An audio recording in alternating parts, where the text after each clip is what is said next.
sembrando fe y esperanza, ofreciendo a Dios nuestra alabanza, dando amor, esa es nuestra misión.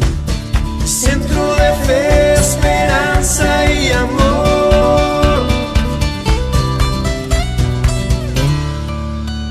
Muy buenas noches, Dios les bendiga. Un gusto el estar una vez más con ustedes. Es un privilegio que podamos compartir la palabra por medio de estas transmisiones.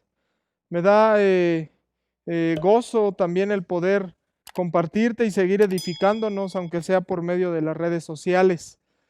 Y te invito a que nos sigas por medio de todas estas transmisiones y que las compartas. Vamos a comenzar una serie que se llama El amor por la verdad.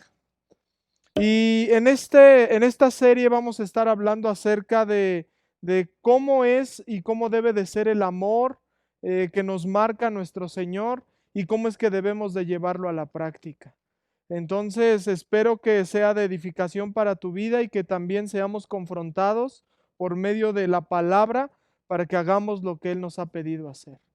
Y en esta noche, antes de comenzar, quiero hacer una oración. Vamos a orar para que Dios hable a nuestro corazón y que también por medio de lo que Él va a hablar, Él nos afirme, como lo dice su palabra.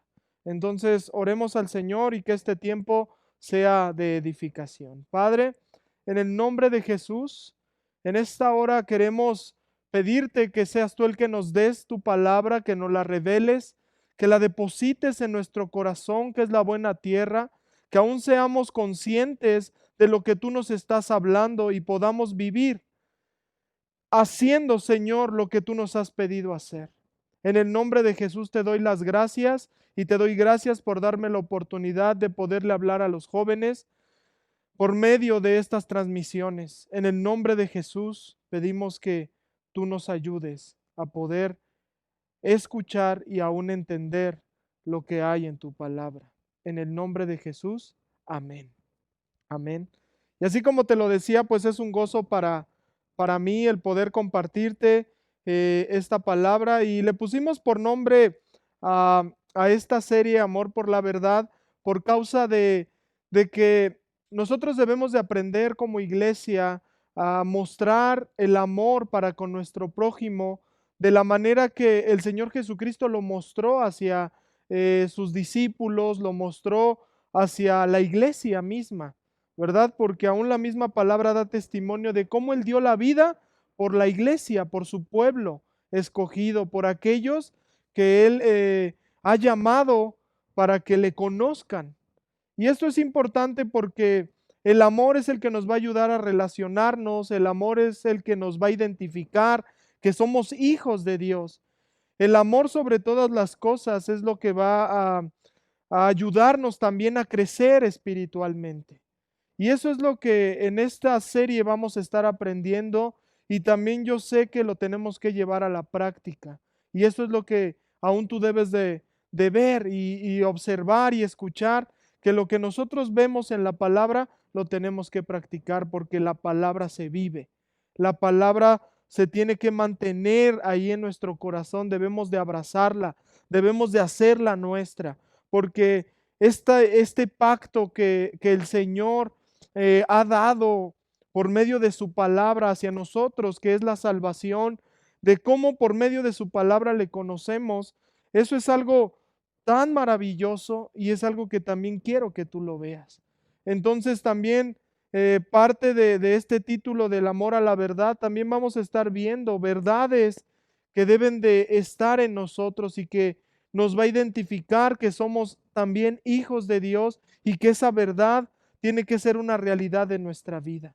Entonces, sé que esta serie va a ser de bendición y te pido que ahí nos sigas en las próximas semanas. Y el día de hoy quiero usar el Salmo 85, quiero de ahí partir para la reflexión de esta serie. Y en el Salmo 85 vamos a leerlo completo y vamos a ver de cierta manera cómo la expresión que hay aquí del amor, de la verdad, aún de otras cuestiones muy importantes del Evangelio, porque son valores del Evangelio, que es la paz y la justicia, aún no lo va a reflejar este salmo. Y vamos a darle lectura ahí entonces al Salmo 85 y vamos a leerlo completo, que son 13 versículos. Y lo voy a leer en la Nueva Versión Internacional y dice así: Señor, tú has sido bondadoso con esta tierra tuya al restaurar a Jacob.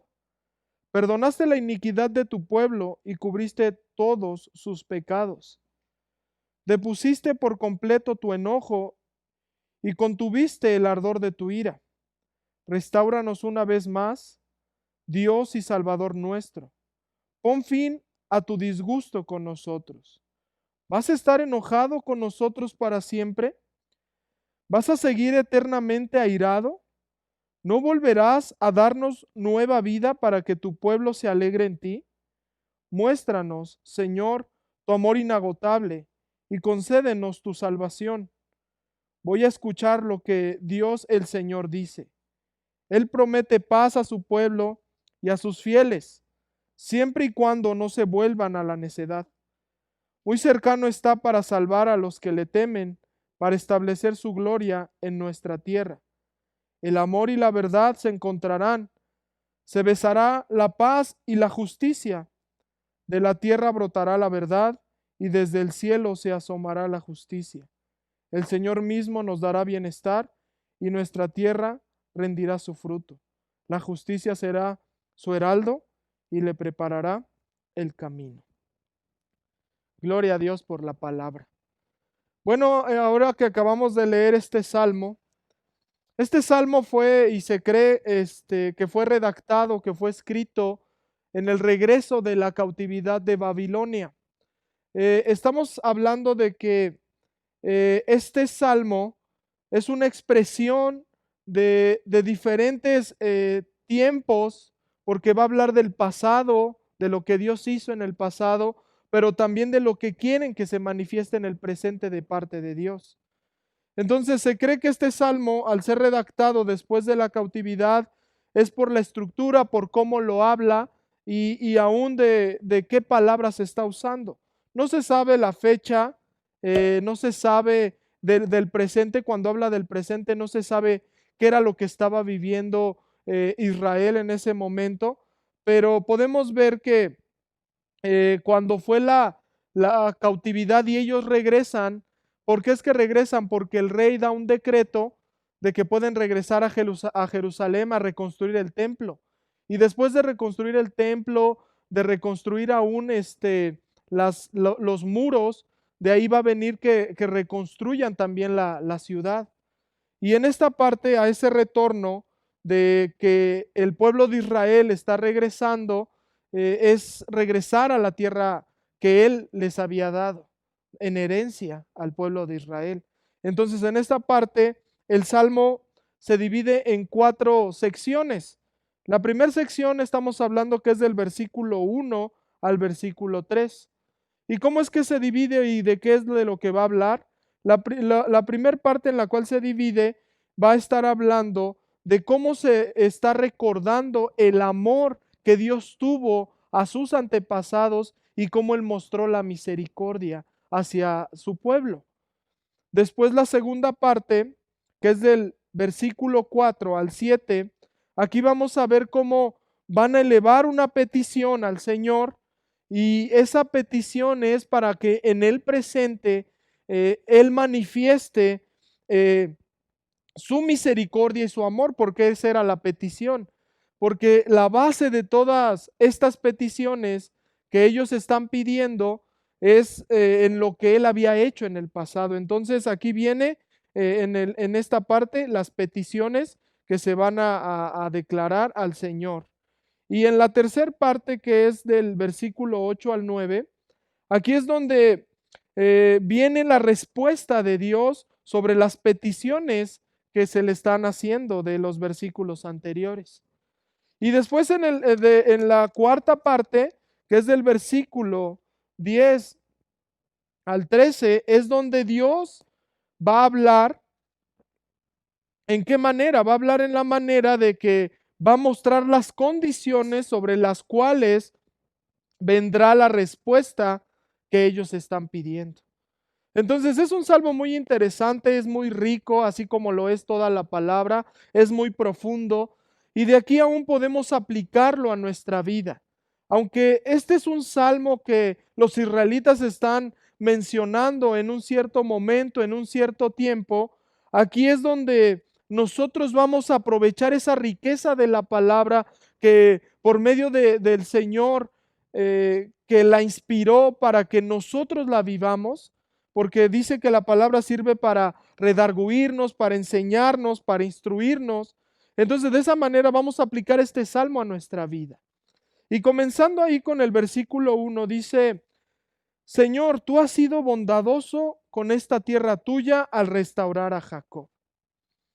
Entonces, viendo en esta parte, en este primer versículo, así como te lo estaba diciendo que se divide en 4 partes, en este primer versículo ellos están reconociendo lo que en algún momento eh, habían, ¿verdad? Ellos visto de lo que había sucedido en su historia, en el tiempo pasado, porque dice aquí que el Señor, ¿verdad? Dice, tú has sido bondadoso con esta tierra tuya. ¿De dónde está hablando? De la tierra que Él les prometió dar. Y dice, al restaurar a Jacob. Aquí está usando el nombre de Jacob, que Jacob es Israel, es el pueblo de Israel. ¿Y cómo es que lo restauró? Fíjate que ahí en el libro de Nehemías podemos ver cómo fue la restauración del templo, cómo fue la reconstrucción de la ciudad, cómo es que aún se volvió a las prácticas de la ley, a lo que el Señor les estaba pidiendo. ¿Por qué? Porque ellos venían aún de una esclavitud muy difícil, de momentos muy complicados de estar cautivos en Babilonia. Entonces ellos empezaron a reconocer por medio de ese sufrimiento de que las cosas no iban bien, de que por culpa de lo que ellos estaban haciendo es por eso que estaban así. Y por eso que en el versículo 2 dice, perdonaste la iniquidad de tu pueblo y cubriste todos sus pecados. Eso es lo que dice el versículo 2. Entonces dice aquí que perdonaste la iniquidad de tu pueblo. Entonces ellos están reconociendo que por causa de la rebeldía, por causa del pecado, por causa de las prácticas, ¿verdad? Renuentes que eran delante de Dios hacia con lo que Él les había pedido y siempre estaban en contra de lo que Dios les estaba pidiendo. Y es por eso que llegó la cautividad a ellos. Entonces lo que ellos vivieron en esa cautividad fue algo que los llevó a reconocer para que cuando ellos regresaran a la tierra, ellos pudieran saber por qué causa es que vivieron eso. Y aquí algo que debemos de ver en el versículo 1, que es la palabra clave, que es restaurar. Porque la palabra restaurar va a jugar un papel muy importante en este salmo. ¿Y qué significa la palabra restaurar? Arreglar algo. Algo que está dañado, algo que está en mala composición. Entonces todo lo va a llevar a que vuelva a tener el mismo orden, que vuelva a su origen, que vuelva a estar de la manera correcta. Y cuando algo es restaurado es porque, un ejemplo, podemos ver que tú pintas algo que ya se veía oxidado, tal vez era una silla y se empezó a caer la pintura, se empezó a oxidar y tú la comienzas a lijar, la comienzas a arreglar, le pones todos los elementos que necesita para que se le caiga ese óxido y le vuelves a poner pintura, va a quedar como nueva. Entonces lo que buscaban ellos y aún reconocían es que solamente la restauración podía venir del Señor. Aunque ellos iban a levantar el templo una vez más, aunque ellos iban a reconstruir la ciudad, sabían que dentro de ellos, por causa del pecado, estaban muy lastimados. Entonces el único que podía restaurar lo que ellos habían hecho en sus vidas era el Señor. Y dice aquí en el versículo 3, depusiste por completo tu enojo y contuviste el ardor de tu ira. Entonces vemos cómo al Señor mostrar su bondad hacia el pueblo de Israel en un tiempo pasado, porque recuerden que aquí están hablando del tiempo pasado, dice aquí que Él pasó y cubrió los pecados, o sea, los pasó por alto. Y al pasarlos por alto, dice que Él aún ese enojo que tenía, ¿Por qué era que se había enojado? ¿Por qué era que él se había, había ardido en ira? Y esto es por causa del pecado. Nosotros sabemos que algo que aborrece nuestro Señor es el pecado. Algo que no quiere en nuestras vidas el Señor es el pecado. Y es por eso que nosotros nos damos cuenta que el pecado daña, el pecado lastima, el pecado te lleva a la miseria. Y es por eso que Dios, al mostrarnos su verdad y guiarnos por sus caminos, y al mostrarnos que por medio de su palabra, al vivirla, al creerla, vamos a estar en la verdad, es esto lo que estaba sucediendo, que no le creían, que habían vuelto su corazón a las cosas de este mundo, que habían confiado en las cosas que hay en este mundo y no en el Creador, como lo dice Romanos, porque ya no reconocieron a Dios, y es por eso que vino ese enojo, ese ardor hacia con el pueblo de Israel. Pero en el versículo 4, ¿verdad? Podemos ver aquí que viene aún las peticiones que el pueblo de Israel va a levantar. Y dice aquí una vez más, restáuranos una vez más. Y la expresión una vez más es porque ellos están reconociendo que en el pasado los restauró y ayudó al pueblo y no mostró su enojo para con ellos. Entonces, ¿qué era lo que ellos querían? Que todo eso que habían vivido en la esclavitud, en la cautividad en Babilonia, ahora ellos decían, queremos tener otra vida contigo, queremos aún volver a hacer lo que tú nos has pedido hacer. Nos hemos dado cuenta que lo que tú nos dices es lo correcto, es lo que nos va a mantener vivos, es lo que nos va a mantener haciendo las cosas bien y nos va a dar plenitud. Eso era lo que estaba sucediendo. Por eso dice, así como restauraste al pueblo de Israel en algún momento, así restáuranos a nosotros. Por eso dice aquí, restáuranos una vez más. Y dice, Dios y Salvador nuestro. Están reconociendo que Él es un Dios y que ellos se habían vuelto a otros dioses, pero ahora están reconociendo que solamente hay un Dios y Salvador. Y es el que tú y yo conocemos, aquel que nos ha llamado, aquel que se ha manifestado a nuestra vida, y es el Señor Jesucristo. Por eso aquí fue por causa de su pecado y de su rebelión que estaban viviendo lo que estaban viviendo.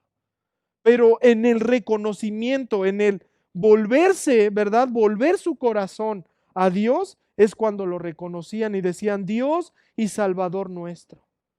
Porque ellos sabían que Él estaba ahí. Sabían que los amaba, pero sabían también que Él aborrece el pecado y las prácticas que ellos estaban haciendo. Si nosotros nos podemos comparar y reflejar bajo nuestra experiencia de vida, ¿qué es lo que está sucediendo aquí? ¿Verdad? Porque veamos lo que sigue, dice ahí en el versículo 4, pon fin a tu disgusto con nosotros. Dice el versículo 5, ¿vas a estar enojado con nosotros para siempre? ¿Vas a seguir eternamente airado? ¿No volverás a darnos nueva vida para que tu pueblo se alegre en ti? Y aquí es donde podemos ver que ellos le están haciendo unas preguntas al Señor, pero es porque se dan cuenta que el pecado los ha llevado a una cuestión de vida, a un estilo de vida muy difícil, muy doloroso, muy complicado. Ellos estaban dando cuenta que el pecado es algo que te lleva a hacer cosas que lastiman, y no solamente tu vida, sino los que viven alrededor de ti. El pecado es lo que hace que Dios no esté ahí. El pecado hace que Dios, aún en medio de todo lo que nosotros hemos aprendido de Él, por eso es que su gracia, al nosotros pecar, viene su gracia y nos restaura. Pero por eso es esto, ¿verdad? Que ellos están indagando y están preguntando, ¿vas a estar enojado con nosotros para siempre? Porque ellos están ya tratando de volver su corazón a Él. O sea, está surgiendo un arrepentimiento. Pero si nos damos cuenta es que Dios aún en esas circunstancias de pecado, Él nos quiere llevar a una restauración. Él quiere que abandonemos esa vida y que vivamos para la justicia, que vivamos para el amor y para la verdad. Y es por eso que estas preguntas surgen. ¿Vas a estar enojado con nosotros para siempre? ¿Vas a seguir eternamente airado? Dice, ¿no volverás a darnos nueva vida? Y tú y yo podemos aquí dar ejemplo, ¿verdad?, de que aún en nuestra vida hemos pasado por el pecado y hemos experimentado el hacer las cosas en contra de Dios. Y si tú te pones a reflexionar, ¿cómo es esa vida? Es dolorosa, te angustia, te hace perder tu valor. El pecado es esa práctica de ir en contra de la verdad. Y es por eso que si tú y yo nos comparamos con esto que está viviendo el pueblo de Israel, nos vamos a dar cuenta que el único que nos puede salvar y ayudar de ese estado de miseria, de ese estado pecaminoso de muerte, Él nos puede llevar a vida. Pero se necesita algo y se necesita un arrepentimiento genuino para que Él nos restaure. Porque Él ha restaurado aún a personas que vivieron antes de nosotros. Y también sigue restaurando hasta nuestro tiempo. Y es por eso que estamos haciendo esta comparación y dando este ejemplo de que necesitamos vivir apegados al Señor y dejar esas prácticas que en nuestra vida pasada, y aún si tú sigues practicando el pecado, necesitas renunciar a todo eso para que tu vida vaya en el camino correcto, para que aún sientas ese amor y esa verdad que es real en tu vida, por causa de cuando viene el Señor. Cuando dice aquí en el versículo 6, no volverás a darnos nueva vida. Esta expresión que se está usando de nueva vida es la misma expresión que se usa en vivificar. Porque vivificar significa volver a dar vida. Y eso era lo que ellos necesitaban. Sabían que su vida ya no tenía sentido. Si Dios no estaba ahí, no tenía sentido su vida. Algo que nosotros podemos ver, y yo creo que es algo que se experimenta en comparación cuando tú vivías fuera de Cristo y cuando tú vives dentro de Cristo. Dentro de esa fe que Él ha depositado, cuando tú te fijas en ello, te das cuenta que la vida que tenías era algo terrible. Era algo que te llevaba a no hacer las cosas bien, a no tener una esperanza, a creer que todo lo que puedes hacer es lo que está en tus manos. Pero aún Dios nos hace ver de otra manera, por su salvación, lo que tú y yo ahora hemos experimentado también en la verdad. Por eso el vivificar está hablando aquí de que vuelva una visitación de Dios a sus vidas. Y era lo que ellos anhelaban. Los israelitas anhelaban ser vivificados una vez más. Lo que anhelaban era la presencia de Dios, el que la presencia estuviera en sus vidas. Y es por eso que aún en esto dice, ¿no nos vas a volver a dar vida como se lo hiciste a nuestros antepasados? ¿Acaso tú no nos quieres volver a visitar? Porque cuando Dios visita un lugar, cuando Dios está en un lugar, hay vida. Cuando Dios está en tu familia, cuando Dios está en todo lo que tú haces, hay vida. Hay vida. Eso no quiere decir que no hay problemas ni hay situaciones difíciles, sino que en donde está Dios, las cosas son transformadas a bien, aunque sean difíciles. Y es por eso que lo que aquí estamos viendo reflejado en este salmo es esa parte, que ellos sabían que el único que los podía sacar de esa condición era el Señor. Y dice en el versículo 7, muéstranos, Señor, tu amor inagotable y concédenos tu salvación.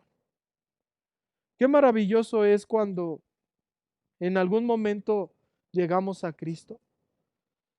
Y no sé si tú recuerdas ese primer momento donde Dios tocó tu corazón, tocó tu vida, comenzó a hablarte, comenzó a transformarte y llevarte a que por medio de su Espíritu Santo y de la palabra volvieras a ser regenerado, que volvieras a nacer. Eso cuando yo me ponía a reflexionar acerca de estas palabras, demuéstranos, Señor, tu amor inagotable, que esta expresión de amor inagotable es la expresión de misericordia, porque Dios siempre muestra un amor que no se agota, porque Él es el amor. Y esa es la misericordia que tú y yo hemos recibido. Por eso es que aquí dice, y concédenos tu salvación, porque si tú recuerdas ese momento, es como si, yo lo comparo con, me acuerdo cuando era pequeño, que me portaba mal y me mandaban a la dirección. Y cuando me mandaban a la dirección me ponían reporte, te ponían castigos, te ponían a hacer más trabajos. Y eso no era lo peor. Lo peor era llegar a casa y decirle a los papás, fírmame este reporte. Y seguro tus papás me van a decir, wow, ya llevas 5. Qué maravilla que llevas ahí 5 reportes.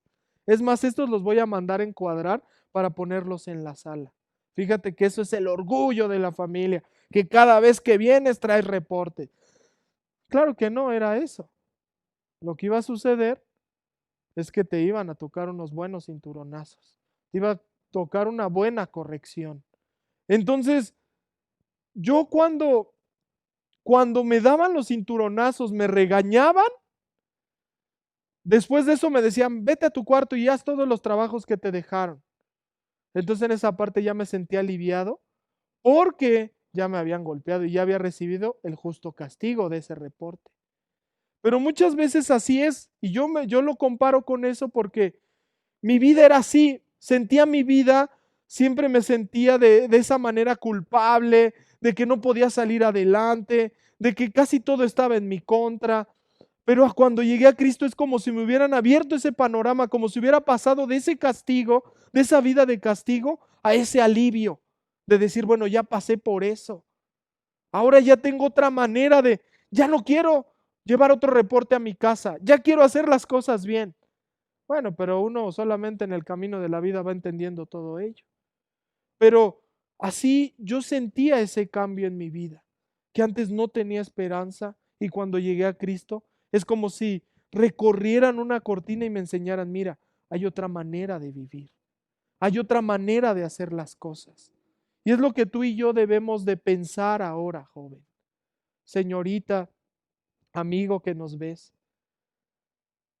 Necesitamos aún reconocer que el único que nos puede ayudar es Cristo Jesús. Vamos más adelante, dice, voy a escuchar lo que Dios el Señor dice. Y aquí viene la respuesta de Dios. Y esta respuesta va a ser versículo 8 al versículo 9.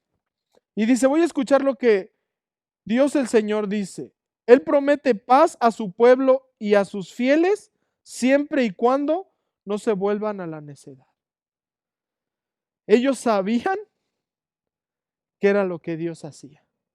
Fíjate, es algo que tú y yo tenemos que tener en cuenta. Que el único que nos va a prometer paz, y no solamente a ti, sino al pueblo. ¿A quién es? A sus fieles. Dice, ¿y cuánto tiempo les va a dar esa paz? Para siempre. Dice, y cuando no se vuelvan a la necedad. Mientras nosotros nos mantengamos en Cristo Jesús, mientras nosotros nos mantengamos en la palabra, mientras nosotros nos mantengamos en la palabra que es la verdad, vamos a tener paz. No te estoy diciendo que, como te lo dije anteriormente, que se van a acabar los problemas, no. Te estoy diciendo que aún en medio de los problemas vas a tener paz. Porque vas a saber que las situaciones difíciles que estás viviendo, un propósito tienen. Pero el único que nos va a mantener en paz es Él. Y la paz viene por la confianza que tú depositas en Él. Pero hay una condición aquí que también Él está hablando. Y cuando no se vuelvan a la necedad. O sea, cuando no se vuelvan a prácticas que antes hacían. Mientras ustedes no se vuelvan a hacer las cosas que antes hacían. Mientras ustedes hagan lo que yo les pido que es su voluntad, y su voluntad es perfecta, es agradable, ya está escrita, ya nos la dio, ya la tenemos completa. Mientras nos mantengamos en esta verdad que es su palabra, ahí vamos a poder ver que siempre vamos a tener paz. Y eso de tener paz no nos va a llevar, porque siempre va a estar la tentación ahí. Y la palabra nunca te va a llevar a la tentación. La palabra siempre te va a llevar a la libertad. Y es esa libertad por la cual tú no tienes que aprovechar, ¿verdad? Esa libertad no la aprovechas para pecar. Esa libertad que Él te da, la vives para mostrar lo que Él te está enseñando. Entonces aquí podemos ver esto, que si tú vuelves a las prácticas que hacías antes, vas a tener el mismo resultado. ¿Ese resultado qué? Es el pecado, la muerte. Porque el pecado, cuando el pecado es engendrado, da luz a la muerte. Y no creas que es fácil. Por eso es que ellos se están dando cuenta. Y es algo que tú y yo debemos de reflexionar. No podemos practicar lo mismo. No podemos seguir viviendo, haciendo las cosas que hacíamos en nuestra vida pasada. Porque ahora tenemos que ser disciplinados por la justicia. Dice el versículo 9, muy cercano está para salvar a los que le temen, para establecer su gloria en nuestra tierra. Eso es maravilloso porque dice que se va a acercar para salvar a los que le temen. Está hablando personalmente, un Dios personal, pero también dice para establecer su gloria en nuestra tierra. Está hablando de su pueblo, pero también está hablando de que en el lugar donde esté la manifestación de Dios, ahí va a haber, aparte de que va a haber vida, va a haber paz, va a haber amor. Entonces, Dios también va a restaurar la tierra, va a restaurar ese lugar donde el corazón de las personas que habitan ese lugar va a ser sanado, va a ser transformado. Pero fíjate que en esta cuarta parte es en donde me quiero enfocar rápidamente. Y dice aquí en el versículo 10, el amor y la verdad se encontrarán. O sea, está dando las condiciones o el resultado, ¿verdad? De que lo que tienen que hacer es esto para que tengan esa paz. Y es esto, el amor y la verdad se encontrarán.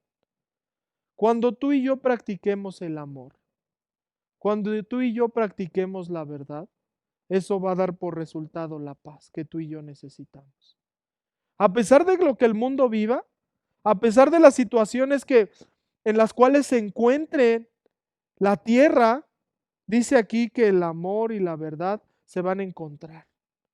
Cuando hay amor en un lugar, y el amor estamos hablando de aceptación, de entrega, estamos hablando de la ayuda al prójimo, porque lo dice la palabra, que la ley se cumple en qué? En amar a Dios y amar a tu prójimo como a ti mismo.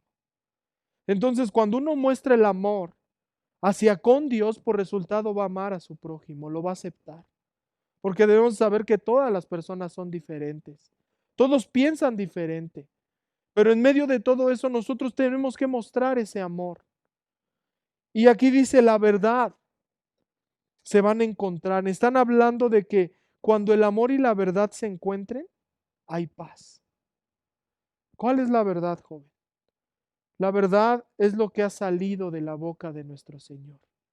Lo que el pecado no nos hace ver. La verdad es aquella que te lleva a trascender en tu vida.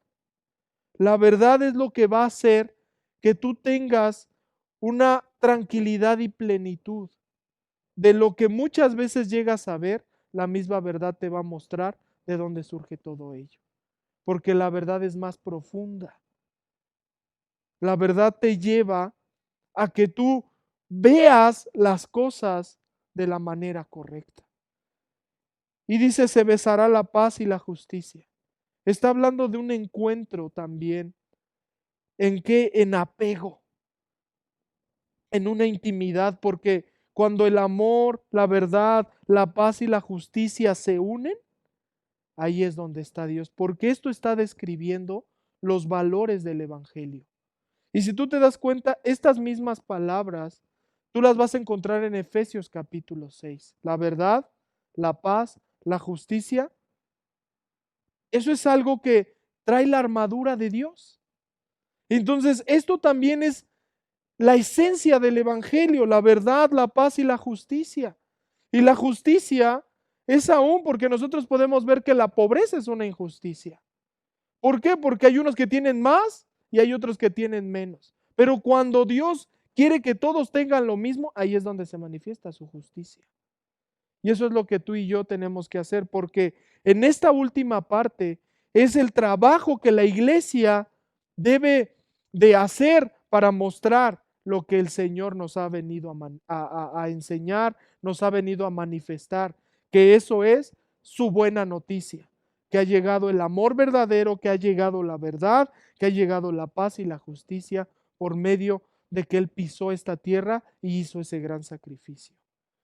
Porque si tú analizas esto, versículo 11 dice, de la tierra brotará la verdad y desde el cielo se asomará la justicia. Cuando tú y yo practiquemos lo que dice el versículo 10, por esa causa se manifestará, ¿verdad? Y dice que de la tierra brotará la verdad y del cielo se asomará la justicia. Es cuando vendrá la paz sobre ese lugar. Cuando realmente abracemos la verdad del Evangelio. El amor, joven, el amor para con tu prójimo es muy importante. Porque las personas van a experimentar el amor de Dios por medio de ti. Las personas van a experimentar el amor y la figura del Señor Jesucristo por cómo tú lo muestres. Por medio de ti van a conocer al Señor Jesús, no solo por tus palabras, sino por lo que tú aún vives, por las acciones que tienes, por los hechos, por lo que tú haces. Y dice aquí, el Señor mismo nos dará bienestar y nuestra tierra rendirá su fruto. Entonces realmente cuando Dios se manifiesta en un lugar es porque se están practicando los valores que Él marcó en su evangelio. Y eso es la verdad. Eso es lo que tú y yo tenemos que vivir. Y dice en el 13, la justicia será su heraldo y le preparará el camino. Qué maravilloso, porque cuando en un lugar la justicia de Dios se manifiesta, dice heraldo, es como un, una semejanza de un símbolo de algo que representa. Puede ser una figura como una columna, ¿verdad? Algo primordial, como algo que podemos ver que el himno, nuestro himno nacional es un heraldo, es algo que nos representa, es una figura de fundamentos de nuestra ciudadanía, de nuestro país, que es México. Entonces, si la justicia fuera eso, lo que nos representara, lo que tú y yo viviéramos, que fuera nuestra columna, las cosas serían diferentes. Y dice que Él preparará el camino para que así vivan generación tras generación. Entonces, quiero concluir con esto. Que si tú y yo practicamos el amor, la verdad, la paz, la justicia, es realmente vivir a la semejanza del Señor Jesucristo. Tenemos un gran reto hoy en día. Y la iglesia lo ha tenido a lo largo del tiempo. Nuestro país, aun como nosotros como iglesia, nos necesita también. La iglesia tiene la respuesta. Y sabemos que la respuesta es el Señor Jesucristo. No dejemos de anunciar, no dejemos de amar, no solamente aún con palabras, sino con hechos, a nuestro prójimo. No solo a los hermanos de la fe, sino a aquellos aún con los cuales tú convives. Necesitamos mostrar ese amor, necesitamos practicarlo, porque aquí aprendimos el día de hoy que cuando uno reconoce que el pecado es algo que nos destruye y nos mata, y cuando volvemos nuestro corazón a Él, es algo que nos va a libertar. es algo que nos va a llevar a una vida plena. Y la vida plena se vive en el amor, en la verdad, en la paz y en la justicia. Y eso es lo que tú y yo tenemos que llevar a cabo día a día. Porque el amor se demuestra día a día. Porque nadie te dice a ti te amo o te amé o te amaré. El amor es una acción constante. La verdad es una acción constante. La paz, la justicia es algo que se tiene que manifestar constantemente. Llevemos a cabo lo que hemos aprendido el día de hoy y vivámoslo. Dios te bendiga. Fue un gusto el estar contigo. Sigue adelante. El Señor está contigo. Cuídate. Nos vemos pronto. Gracias por tu generosidad a través de tus ofrendas y diezmos. Recuerda que tenemos 2 maneras en la cual puedes hacerlo. Número 1, transferencia bancaria. A nombre de Centro de Fe, Esperanza y Amor AR. Clave interbancaria 01 21 80 00 19 28 12 95 98. Banco BBVA, Bancomer. Número 2, en nuestras instalaciones. Recuerda que estamos para servirte. Si requieres atención personalizada, llama al teléfono 58 22 19 88.